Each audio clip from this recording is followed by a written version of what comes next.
هەروە کە ئەزانن سنە بە دارولئەحسان ناسراوە یەکی لەو شارانەیە کە بە درێژایی مێژوو ئینسانهایەکی زۆری لێ هەڵکەوتووە لە حوزەی مزگەوتەکانە و لە مەدارس و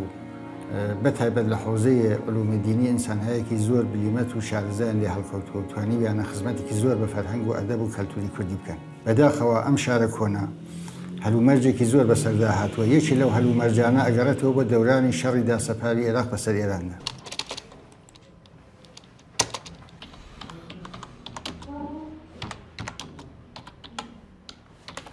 لە جەریانی شەڕی ئێران و عێراق باز ئەم شارە دەستخۆشی سریەک حەوادث بوو، ئەس جوملا چەند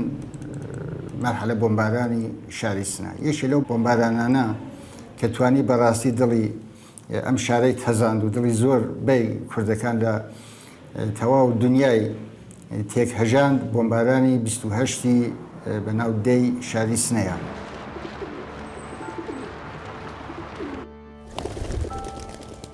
لەبان شیروانیەکەی ئەو مرکەزیت معلومە چەندان لە کۆتر بەرزەوە بوونەوە. وەدەوە هیچ نییە خەریکە تیرنازی لەو کۆترگەراکەن.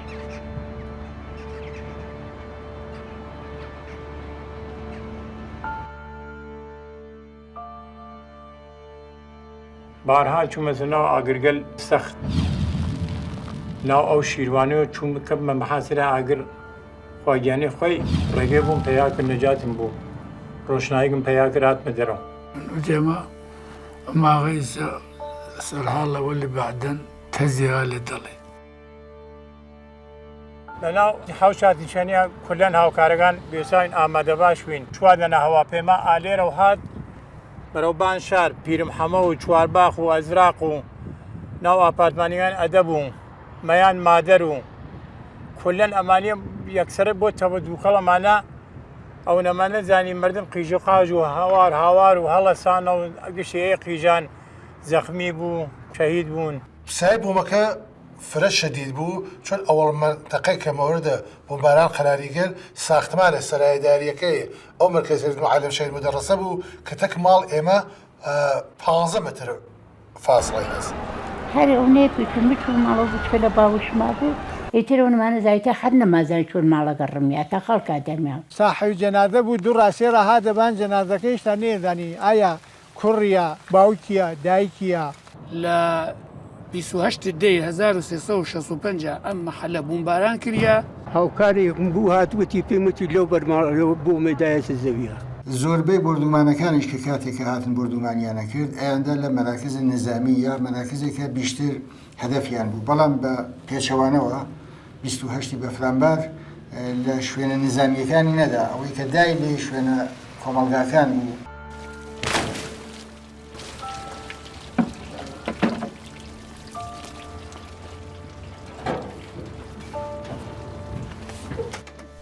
سنە شارەکەم شارە شیرینم بێژکەی لەدایک بوون هەلۆرک ژینم سنەی قارەمان سنەی هەڵۆخان سنەی مەستورەی شاعر کوردستان جێگەی پەروەرش جوانگەل دەلێر مەحکەم وەک شاهۆ شوجاع وێنەی شێر تەکیەگای گەلم منزڵ ئەجدادم ئەرتۆ ئاباد بی منیش دڵشادم. شاری سنە هەر لە کۆنەوە شوێنێکی گرنگ و تایبەتمەند بووە چ بۆ لایەنە کوردیەکان چ بۆ حکوومەتی مەرکەزی و حتا دراوسەکانی ئێرانیش. تەنانەت حزبە کوردیەکان چ حزبە کوردیەکانی ناوخۆ چ حزبە کوردیەکانی ئەو دیبی وڵات وەک شوێنێکی استراتیژیک هەمیشە ڕوانویانەتە ئەم شارەوە و هەر کام لە لایەنەکان بە دوای داواکاریەکانی خۆیان بوون. خاصوا گەلی گەورە گەلیەتیا لەم شارە مەسەڵ مەستوری ئەردەڵان ماشەرەف خانم پرە کەسگەل ماڵم خاص خۆمان لەم شارە پرس کەسگەل پاک لەم شارە بوو گشیان دانیوە سەردان معەزەمیەتەیە ماڵا سەف دیوانیەتەیە ئەمانی هاتەیە.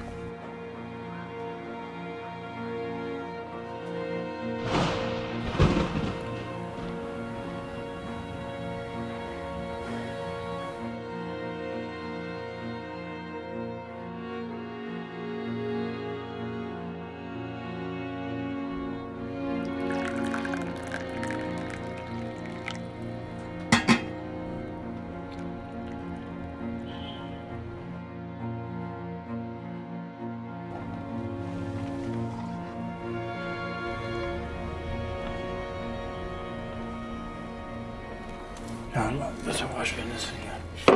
دەسۆ دەرنەکە بەجمیادی بەخێر ئەو زەمانە من دیدگا چەندی خۆش بوو کولم بنیان بۆ گشتە هێنە چەندی خۆشمانە گزۆران خۆش بزریەوە نەوەڵڵا نەما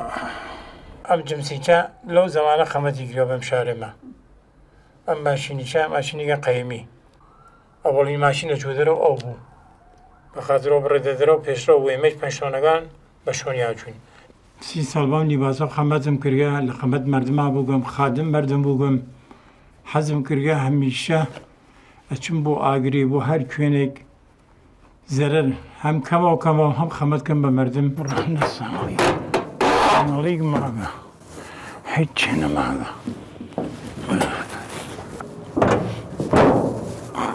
چیان کردە بەمنە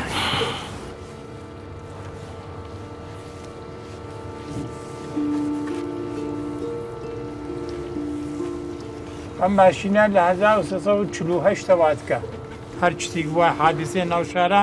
ئەوەڵی ماشین ئەمە چوەبانی قبل لە زێمە بڕینە هاتنشانی ئەم ماشینگەلە خەمەتی کرد بەم شارە ئێمە لە 600 لە خەمەتە ماشینا بووگین لەبانیەوە کارمان کردگە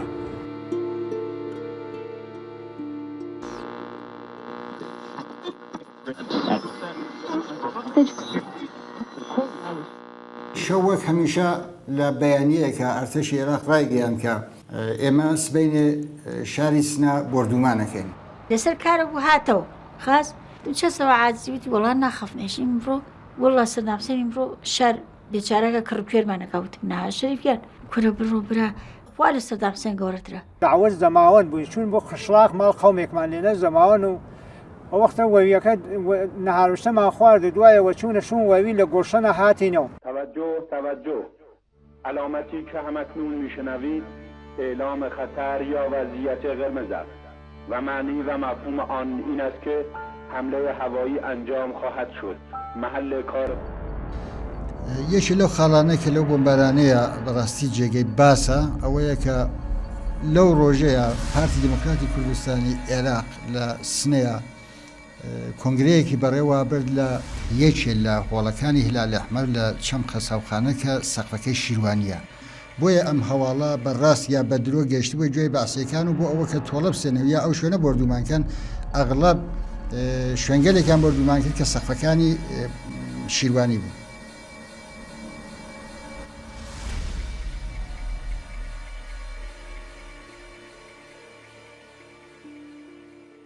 بموەخشە ئەوەڵ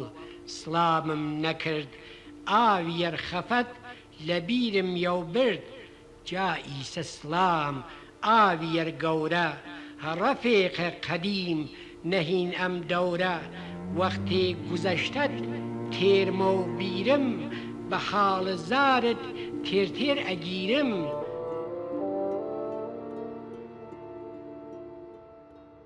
ژیانی ئینسان لەگەڵ ئەو دەمەیە بە ئاژیرکێشان و بە پەناگا ڕۆیشتن و لە هەر شوێنێک و لە هەر مەحەلەیەکیش پەناگایەکیان دروست کرد بوو بۆ خەڵک لە ئەمانابن معمولەن کە وەزیەتە سووریان ئێلامە کرد خەڵک پەنانە برد بۆ پەناگاکان و هاتنە دەرەوە بەڵام کەمتر پێشهات کە ناوچە غەیرنیزامیەکان بۆمباران کرد ئەمە ناو ئاپارتمانیان ئەدەبە ئەمە بەرماڵی مەسەمە پەناگا بوو زمانی ئەگەر شتی بگوای ئەم مردمە وشتی ئیسپادیان لێکەنەش بەخاترەوە پەنا بگرن لە ئەمانە بن جەنگ تواو بووگە سەریان پۆشانگە ئەمە درگاگە وچە درگاگە ئیسە بلا ئیسپادە سەریان پۆشانگە بێرم دەی بیگرە بڕۆ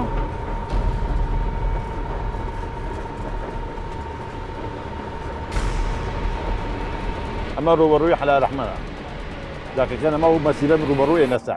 دوو دانێ لەم نقطە دەغزا لەم کوچە یانێکی دا لەم ساختمانە ئەمەیە تەخریب کرد ئەمە تەخریب بوو بەکولی ئەمە تازە ساختە دانەی ترشی دا لەو ساختمانە ئەوە دارەکە لە حەوشە ئێمە گشتمان مەجروح بوون ئیتر نەمازانی شەوە ڕۆژە وەختی سەرمان دەراوە چاینە بیمارستانە ئەم کولە زمانی شارەدارمان هاورد ئاخری نەفەر ماڵای ئەحمەدیان دەراورد چون ماڵەکە تەخریب بوو بە ملیانە خەسووی و مناڵی و مناڵ تازە نەوزاد و کولەن دەریاناوی و تازە خستویانە ناو ماشین بیوەن ئێمە گشتمان مەجروح بووین شەهیدمان نەدا ئەمما ئەم هاوسامانە بەناو ئاغای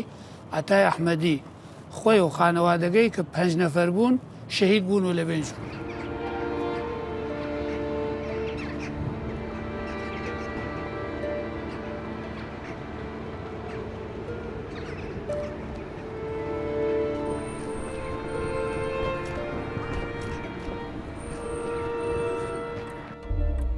ئەمە کۆمەدەکانمان هیچتا ئێمە دەرگاکانیمان تعویز نەکرد ئەمانە کەوێنە گشتی جێگەی تەرکەشکەرێکە کە دایگەن لە کۆمەدوشتەکانمان. من لە وەختا کامل ئەم بیمارستان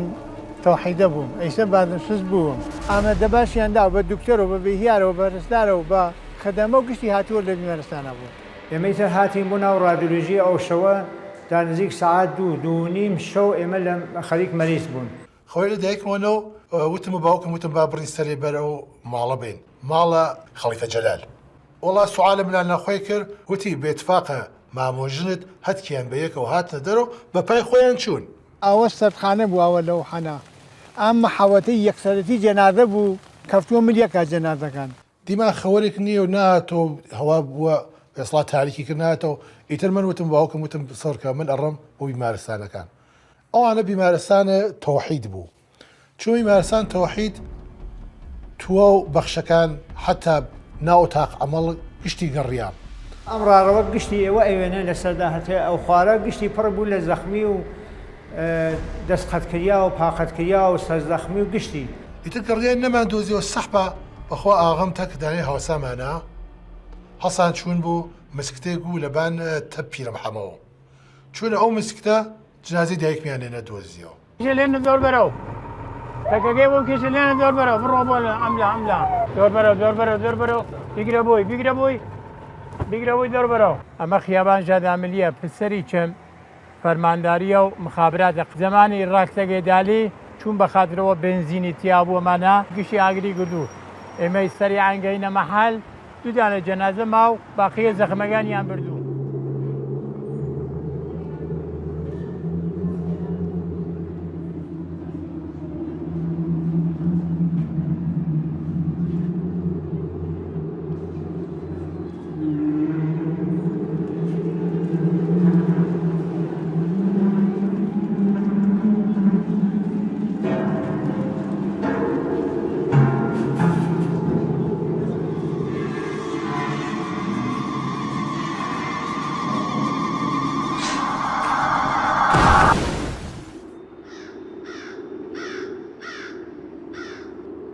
ئەمیجە قەیم قەساوخانەس ئەمە ماڵگە لای ئەحمەدیە تەک ماڵای زەرعیە هاوسان زمانی ڕاکردەگەدایلی ماڵەکانی تەخریب کردە ملیانە ئەو ماڵیچە لای دەستی ڕوبەڕوو ئەویشە تەخریب بوو. ئێرە ئاپارتمانیگەل ئەدەبای ئەدەب خوابوو کردێک تەک باوگیا ئێرەیانە دروست کردگە. بعد از ئەم تەرکش و ئەمانە خواردووی بە ئێرە هاتین لێرە دیمان سێدا لە مناڵ بە زوان لێرە ئیسە چەنددا لە مناڵ بوو لە سێدانە زەخمی ناڵ ئێمە دیمان لێرە.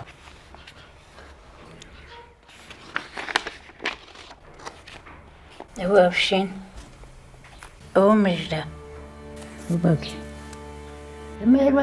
مناڵ ئەو توانە بچکە چوونە هۆش وتم پێرە ماڵەوە وتی وڵاجاری ئاژین یەکایەکەن هێتە کەنیشکەکە شەید بوو باوکی شەید بوو کوڕەکە شەید بوو هەرچیانەکەن.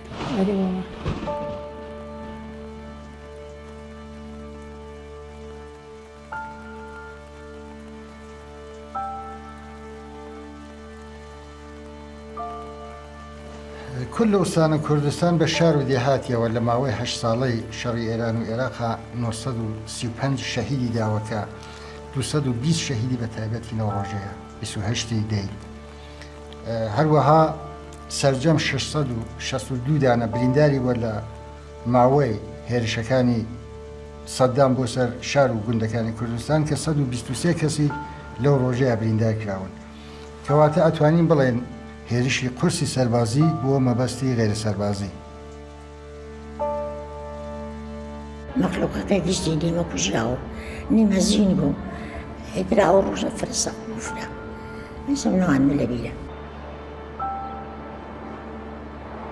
بان تەخت و ناو ڕاڕە و بانزەیەکانی گشتی یەگەڕەتی جێ ناوە حتا بانزە یەکەم جەنازەیان دانیاو. یای لە دیوارەکە ئەسکەم لە خەمەتە ئەمانەیە گرد ئەو گۆشەیە گرگە لێنا ئەو گۆشە ئەمانە گدیاگە بڕەوە هەرانەوە سێ چوارتی کەی فێلن هەر لە بەرچاوە باقیگە دیار نییە ئەکسری تەرکیشی خواگەم دیوارگەلا ئەمە دەرگشە دەست بڕە مانە کولی جگەی تەرکشەکانێکی ماگە ئاساری ماگە لە وەختەوە سلام علیکم سنەی نازەنین سنەی بێڕەونەق سنەی دڵخەمین سنەی لە داخ و دەردا نەسرەفتگ سنەی مەینەتی سنەی کۆزکەفتگ زرانی غەمت گرگەسە باوەش ئەویش زرانیک بە قەو کوچکە ڕەش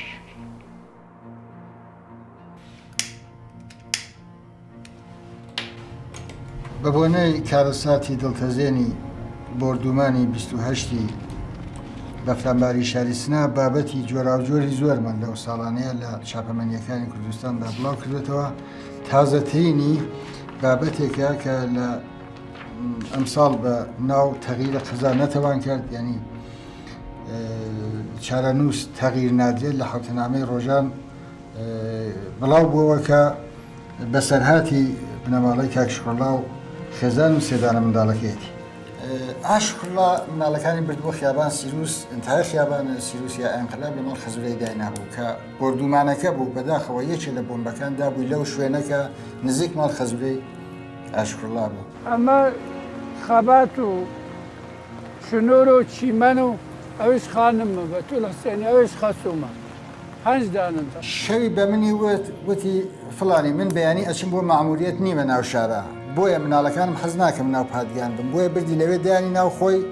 ڕۆژ بۆ مەعموریەت شغڵم نظامیە لە ئەرتەشا بووم ماموریەت بووم لە مەریوانە هەنیا ئەو ڕۆژە بوو کە شوێنە نظامیەکانی هەدەف قرار نەدابوو بردومان نەکرد بوو و بەداخەوە ئاشکوڵا سێ مناڵ و خێزانێکی لەو بردومانەیە لە دەستە ئەمە لە حاڵێکە ویستی جێەکان ئەمن بێ بردی بۆ ناو شارکە بێستا شوێنەکان ئەمن بێت و لە دەست مەرگ نەجاتیان بدا باوەڕ نەکردنی ئەو شتە دانەی پیرەمەرد بوو ئەو ناوێ ناوت هەروەی گوێچکەم جێمە ماغی سەرحاڵەوە لە بعدن تەزییا لە دەڵێ هەروایش بوو واقع شارەکەم بمرم بۆ دڵ پڕکەیلت کوانەی خەسراوە گەردشگای لێیلت جێگەی تەفەڕوج چاو خمارانت گوزەرگای تەفریح گوڵعوزارانت ڕێگەی هاتن چوون هەرزەکارانت جێ قەول و قەرار شەو دڵدارانت کوای خیابانگەل پردار و گوڵی کوا گوڵگوڵاوگەل جێگەی